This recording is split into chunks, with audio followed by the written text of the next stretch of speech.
Hello everybody, my name is Grace and today I'm going to read Chapter 4 and Chapter 5. Opportunity Knocks. During his first year at Harvard, Bill was busy with college classes. Then, in the middle of his sophomore year, Bill read a magazine, an article that changed his life. Paul Allen was working in Boston at the time. He saw the article first. The words blazed across the cover of Popular Electronics in January 1975. World's first mini-computer kit. Right away, Paul rushed to Harvard to show Bill the magazine. Bill understood why Paul was so excited. This was amazing news. People could now buy a kit to build a small computer. It could do many of the same things as the huge mainframe. Its name was Altair 88,000. In actuality, the Altair wasn't the world's first mini-computer, but it cost less than $400. So it's the first one cheap enough for hobbyists, people who like to do things themselves. The Altair didn't look like all the computers do today, about the size of a microwave oven. It looked like a black box with switches and lights. There was no keyboard. There was no screen. Plus, you had to put the Altair together yourself. Even once the computer was assembled, BIOS wouldn't have much. They would only have the hardware, the hard parts of the computer that you can touch. But there was no software to go with the Altair. Software is the language program that tells the computer what to do. Without software, the computer cannot do a thing. A computer without software is like a car without gasoline. Bill and Paul were stuck with a powerful idea. They would write software for new machines. Both of them were excellent programmers. They had the energy. They had the skill. They know they could do it. Bill called the company that made the computer.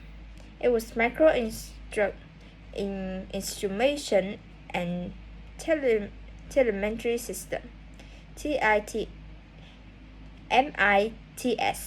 The company was located in Albuquerque, New Mexico.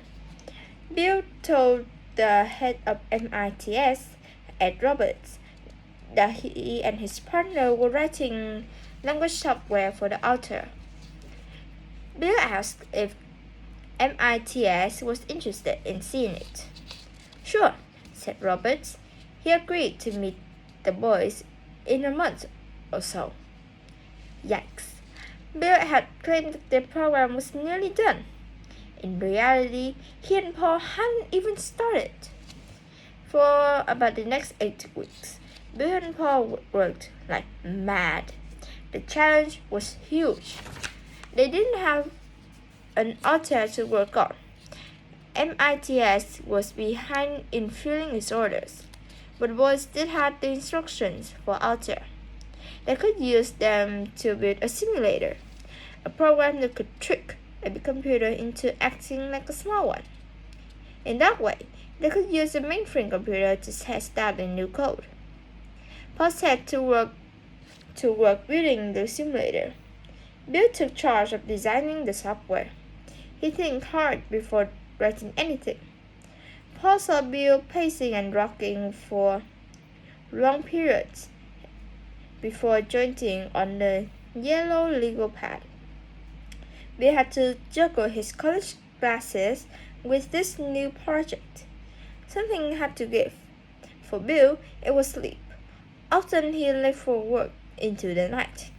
Paul later described Bill during that time. He had been in the middle of a line code when he gradually tipped forward till his nose touched the keyboard. After dozing an hour or two, he closed his eyes, squinted at the screen, blinked twice, and resumed precisely where he left off. As the deadline at MITS drew near, Bill lined up another friend from Harvard to help out. Just in the nick of time, the program was ready. Paul was chosen to travel to Albuquerque and show the program to Ed Roberts. The boys had worked so hard. Now their dreams were on the line. When Paul got to MITS, Ed Roberts brought him to a messy table. There sat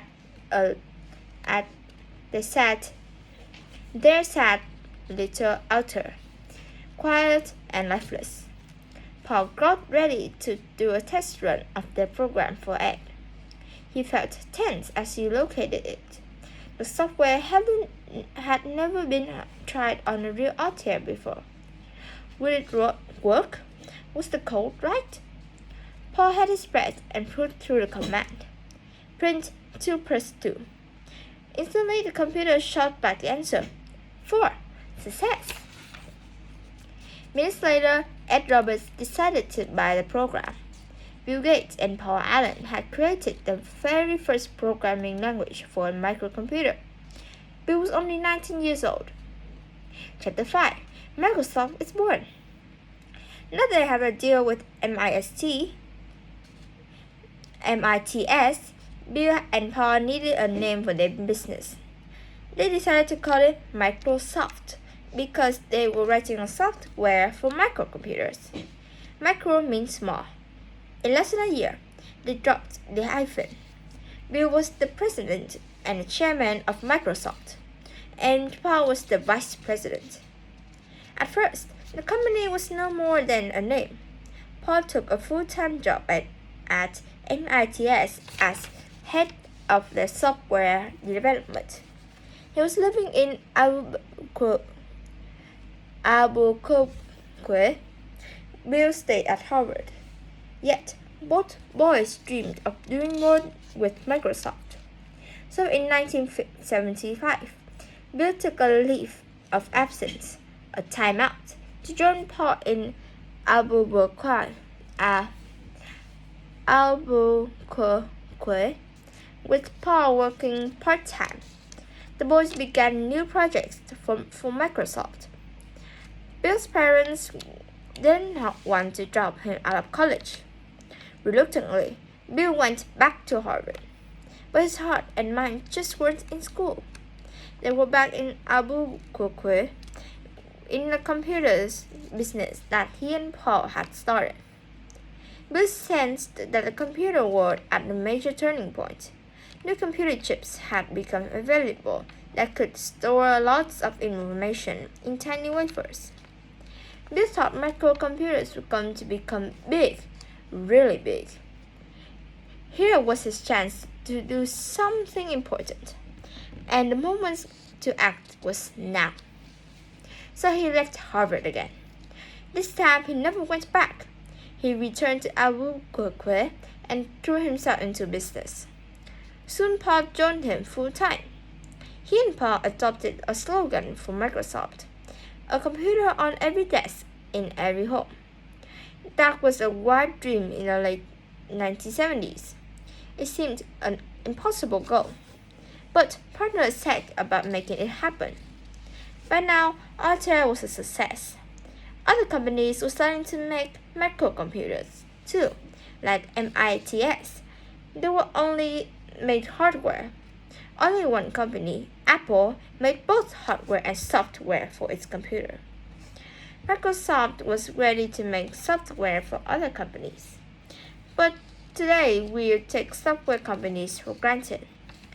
But as Steve Jobs said, Bill started a software company before anyone even knew what a software company was. In the early days of Microsoft, Bill and Paul both did a little bit of everything, but Bill's keen business sense made him Microsoft leader. He went on the road to drum up new business. He helped manage the staff. In addition, he wrote the code for the new software. More programmers were hired as as Microsoft grew. But Bill remained the chief one. For years, not a single line of code went out of Microsoft until Bill went over it. Often, Bill worked all day and most of the night. One morning, a newly hired secretary arrived at the office and found a man lying under an office desk. She wanted to call the police. Laughing, the other employees told her that it was just Bill, sleeping after an all-nighter. Bill expected people at Microsoft to work late nights and weekends like he did. Most of the employees didn't seem to mind. They were young, smart, and driven too. They believed in microcomputers. For fun, Bill drove his fancy Porsche 9911. Often, he'd take coworkers out in the middle of the night for fast rides on desert roads outside town. In 1979, Bill and Paul decided to move their company. The desert city of Albuquerque was out of the way for clams. Plus, Bill and Paul wanted to be in green country again, close to family and friends. So Microsoft moved to Bellewood, Washington, near Seattle. Before leaving Albuquerque, the small Microsoft staff posed for a picture. 11 out of 13 original employees were in the shot. There was hope and determination in their young faces. Maybe they were looking ahead to their own bright future.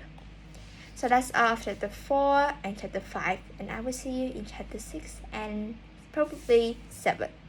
Bye bye.